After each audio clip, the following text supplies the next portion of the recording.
ফেসবুকে টাকা ইনকাম করতে গিয়ে আপনি সবচেয়ে বড় যে সমস্যায় পড়বেন সেটা হচ্ছে পলিসি ইস্যু। ফেসবুকে কারণে অকারণে বিনা কারণে পলিসি ইস্যু চলে আসে। আপনি সব কিছু ঠিকঠাক করছেন, ভিডিওগুলো সঠিকভাবে আপলোড করছেন, ভিডিওগুলো সঠিকভাবে মেনটেন করছেন, কিন্তু হুট করে দেখবেন যে আপনার ফেসবুক পেজ কিংবা প্রোফাইলে পলিসি ইস্যু চলে এসেছে। আর আপনার ফেসবুক পেজ কিংবা প্রোফাইলে যতদিন পলিসি ইস্যু থাকবে ফেসবুক সেটাকে মনিটাইজ করবে না। যেহেতু ফেসবুক আপনাকে মনিটাইজেশন দিবে না, তাহলে আপনি ফেসবুক থেকে টাকা ইনকাম করতে পারবেন না। আর একটা বিষয়, ফেসবুকে যে আমারই টেক বে পেজ আছে সেটাতে আজ থেকে 2 মাস আগে পলিসি ইস্যু দেখা যায়, কিন্তু এখন আপনি যদি আমার পেজটাকে চেক করেন তাহলে পেজে কোনো ধরনের পলিসি ইস্যু নেই। তাহলে কোয়েশ্চেনটুকু হচ্ছে যে আমি কিভাবে আমার ফেসবুক পেজের পলিসি ইস্যুটাকে রিমুভ করেছি। সো চলুন আজকের এই ভিডিওতে আমি আপনাদের সাথে শেয়ার করব কি কারণে ফেসবুক পেজে কিংবা প্রোফাইলে পলিসি ইস্যু আসে এবং আপনি কিভাবে এই পলিসি ইস্যুটাকে রিমুভ করতে পারবেন।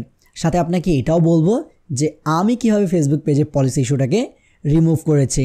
একটা ফেসবুক পেজ কিংবা প্রোফাইলে 3টা কারণে পলিসি ইস্যু আসতে পারে।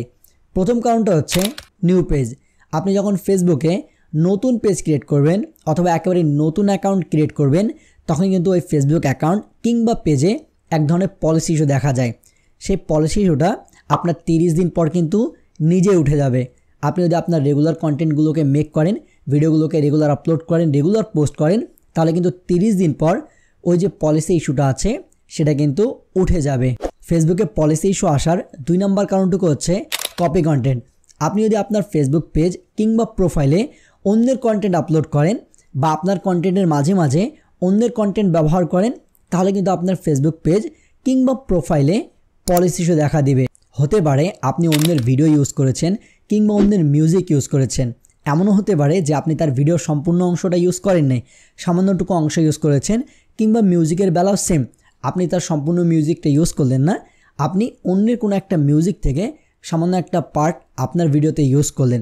এক কথায় আপনি এমন কিছু আপনার ভিডিওতে ইউজ করলেন যেটা আপনি নিজেই ক্রিয়েট করেননি, তাহলে কিন্তু ওই ফেসবুক পেজ কিংবা প্রোফাইলে পলিসি ইস্যু দেখা দিবে। এছাড়াও আপনি যদি অন্যের আপলোড করা ছবি বা অন্যের ছবিগুলোকে আপনার ফেসবুক পেজে আপলোড করেন, তাতেও কিন্তু আপনার ফেসবুক পেজ কিংবা প্রোফাইলে পলিসি ইস্যু দেখা দিবে। এক কথায় আপনাকে অন্যের কোনো কিছু আপলোড করা মোটেও যাবে না। ফেসবুকে পলিসি ইস্যু আসার 3 নম্বর কারণটুকু হচ্ছে রিপিট কন্টেন্ট। আপনি ফেসবুক পেজ কিংবা প্রোফাইলে যদি একবার কোনো কিছু আপলোড করে দেন, সেটা কিন্তু আবার দ্বিতীয়বার আপলোড করতে পারবেন না। ধরে নেন আপনি আপনার ফেসবুক পেজে কোনো একটা ভিডিও কিংবা ছবি আপলোড করলেন, আপনি ওই একই ছবি কিংবা ভিডিওকে আপনার প্রোফাইলের মাধ্যমে আবার আপলোড করতে পারবেন না। অনেকে কী করেন যে একই ছবি তাদের প্রোফাইলে আপলোড করেন এবং ওই পিকচারটা আবার তারা তাদের ফেসবুক পেজে আপলোড করেন। এক্ষেত্রে হবে কি যে আপনি দ্বিতীয়বার যেখানে আপলোড করবেন সেই ক্ষেত্রে কিন্তু আপনার পলিসি ইস্যুটা দেখা দিবে। যেমনটা আপনি যদি দ্বিতীয়বার পেজে আপলোড করেছেন তাহলে কিন্তু আপনার ফেসবুক পেজে পলিসি ইস্যু দেখা যাবে। এছাড়াও অন্যরা কোনো কন্টেন্ট আপলোড করেছে বা ফেসবুকে কোনো একটা কন্টেন্ট আপলোড হয়ে গেছে অলরেডি, আপনি সেই কন্টেন্টটাকে হুবহু আবার আপলোড করতে পারবেন না। আমরা অনেক সময় করি যে অন্যের ভিডিওটাকে একেবারে কপি করে সেটাকে আপলোড করে ফেলি, বা কোনো নিউজের ক্ষেত্রে কিন্তু এমন হয় যে আমরা একটা পিকচারটাকে ডাউনলোড করে আবার কি করি নিজের ফেসবুক পেজ কিংবা প্রোফাইলের মাধ্যমে আপলোড করি।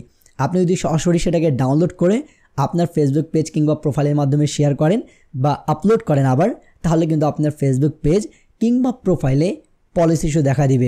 এছাড়াও ফেসবুকের কিছু কন্টেন্ট পলিসি আছে এবং মনিটাইজেশন পলিসি আছে। আপনি যদি এগুলোকে ব্রেকডাউন করেন তারপরেও কিন্তু আপনার ফেসবুক পেজ কিংবা প্রোফাইলে পলিসি ইস্যু চলে আসবে। আর এই পলিসিগুলো কিন্তু আমি ডেসক্রিপশানে লিঙ্ক দিয়ে দেব, আপনারা গিয়ে সরাসরি সেগুলোকে পড়ে নিতে পারবেন। চলুন এখন আমি বলি যে আপনারা কিভাবে আপনাদের ফেসবুক পেজের যে পলিসি ইস্যু আছে সেটাকে রিমুভ করবেন। আমার বেলায় আমার ফেসবুক পেজে কিন্তু আনঅরিজিনাল কন্টেন্ট এই পলিসি ইস্যুটা চলে এসেছিল এবং আমি কি করি তারপর রেগুলার লাইভ করি। আমি কমপক্ষে 17 থেকে 20টার মতো লাইভ করেছিলাম। আর যারা কিন্তু আমার সাথে ফেসবুকে অনেক আগে থেকে অ্যাড আছেন তারা এই বিষয়টা ভালোই জানেন, তারা কিন্তু আমার অনেকে লাইভে যুক্ত হয়েছিলেন।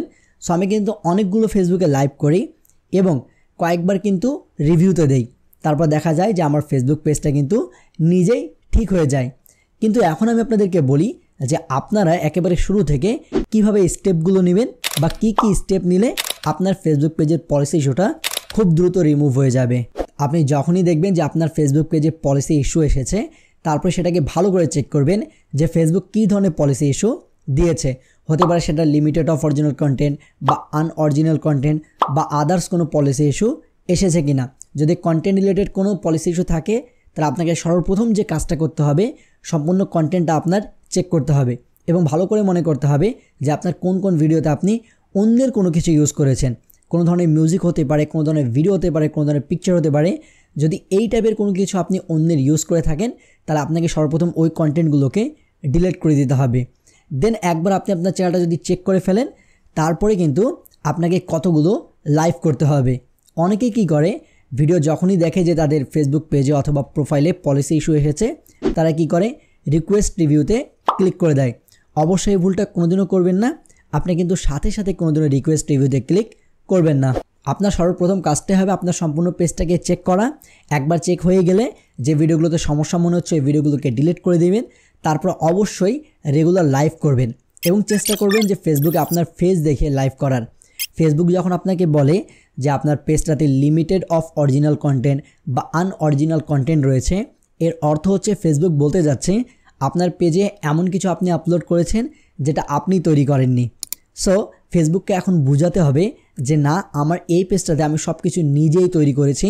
এই জন্য কী করতে হবে, আপনাকে রেগুলার ফেস দেখিয়ে লাইভ করতে হবে, যাতে ফেসবুক আপনার ফেসটাকে ডিটেক্ট করতে পারে এবং বুঝতে পারে যে না, এই ব্যক্তিটারই আদার্স ভিডিওগুলো আছে এবং এই ব্যক্তিটা এখন লাইভ করছে। মিন্স এই পেজে বা এই প্রোফাইলে যে ভিডিওগুলো আছে সবগুলো এই ব্যক্তি মেক করেছে। তখন ফেসবুক কী করবে, খুব দ্রুত সময় কিন্তু আপনার ফেসবুক পেজে বা প্রোফাইলে যে আপনার পলিসি ইস্যুটা আছে সেটা কিন্তু রিমুভ করে দেবে। অবশ্যই আপনি প্রথমে 10 থেকে 15টা লাইভ করবেন।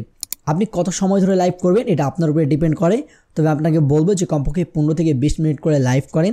একবার আপনার 15 থেকে 20 মিনিট করে 10 থেকে 15টা লাইভ হয়ে যাওয়ার পর আপনি কি করবেন, ওই যে রিকোয়েস্ট রিভিউর বাটন আছে ওটাকে ক্লিক করে ফেসবুকের কাছে রিকোয়েস্ট রিভিউ পাঠিয়ে দিবেন। তাহলে দেখবেন যে এই কয়েকটা লাইভ করার পরপরই কিন্তু আপনার ফেসবুক পেজে যে পলিসি ইস্যু আছে সেটা কিন্তু রিমুভ হয়ে যাবে। আবারও বলছি, একেবারে শুরুর দিকে রিকোয়েস্ট রিভিউতে ক্লিক করবেন না, আগে চেক করবেন, ভিডিও ডিলিট করবেন, তারপরে লাইভ করবেন এবং 10-15টা একবার লাইভ হয়ে গেলে তারপর রিকোয়েস্ট রিভিউতে ক্লিক করবেন। আপনি আমার এই প্রসেসটাকে ফলো করেন, দেখবেন আপনার ফেসবুক পেজের যে কোনো ধরনের পলিসি ইস্যু কিন্তু খুব দ্রুত রিমুভ হয়ে যাবে। আর আমি এই মেথডটা ইউজ করে কিন্তু আমার ফেসবুক পেজের যে পলিসি ইস্যু আছে সেটাকে রিমুভ করেছি। যারা আমাকে ফেসবুকে আগে থেকে ফলো করেন তারা অবশ্যই জানেন যে আমি ফেসবুকে অনেকগুলো লাইভ করেছিলাম। আর লাইভ করার ক্ষেত্রে কিন্তু আমি আপনাদেরকে বলেওছিলাম যে আমার ফেসবুক পেজে পলিসি ইস্যু এসেছে, এই জন্য আমি এখন লাইভ করতেছি। আচ্ছা, আরেকটা বিষয়, আমি কিন্তু এই বিষয়ের উপর আরেকটা ভিডিও মেক করেছিলাম। ওই ভিডিওতে আপনি যদি দেখেন তাহলে ওইখানে আমি আমার পেজটা দেখিয়েছি। আর ওই পেজে কিন্তু তখন যে পলিসি ইস্যু আছে সেটা কিন্তু দেখা দিচ্ছিল। মিন্স তখনও পলিসি ইস্যু রিমুভ হয়নি, বাট আমি জানতাম যে পলিসি ইস্যু রিমুভ হয়ে যাবে, তখন ওই ভিডিওটা মেক করেছিলাম।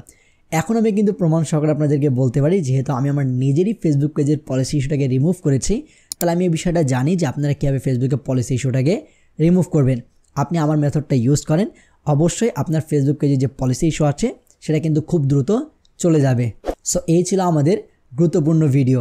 আপনি যেহেতু ভিডিওটা এই পর্যন্ত দেখছেন, আশা করি ভালোই লেগেছে, তাহলে অবশ্যই ভিডিওটাকে লাইক করে ফেলবেন। চ্যানেলে নতুন হলে অবশ্যই চ্যানেলটাকে সাবস্ক্রাইব করে ফেলবেন। আর যদি আগে থেকে সাবস্ক্রাইব করেই ফেলেছেন তাহলে আপনাকে জানাচ্ছি অসংখ্য ধন্যবাদ।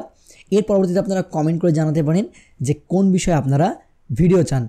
আর আপনি যদি চান যে কীভাবে ফেসবুকে কপিরাইট কন্টেন্ট আপলোড করে টাকা ইনকাম করবেন, তাহলে হাতের এই বাম পাশের যে প্লেলিস্ট আছে এটাকে ওয়াচ করতে পারেন। এখানে প্রত্যেকটা বিষয় একেবারে ডিটেলে দেখিয়েছি। আর আপনি যদি জানতে চান যে কীভাবে সঠিক উপায়ে আপনার ফেসবুক পেজের ফলোয়ার বাড়াবেন, তাহলে হাতের পাশে ডান পাশে ভিডিওটাকে ওয়াচ করতে পারেন। সো আবার দেখা হবে নতুন এক ভিডিওতে, নতুন এক টপিকের সাথে। তখন ওর জন্য বিদায় নিচ্ছি। আল্লাহ হাফেজ।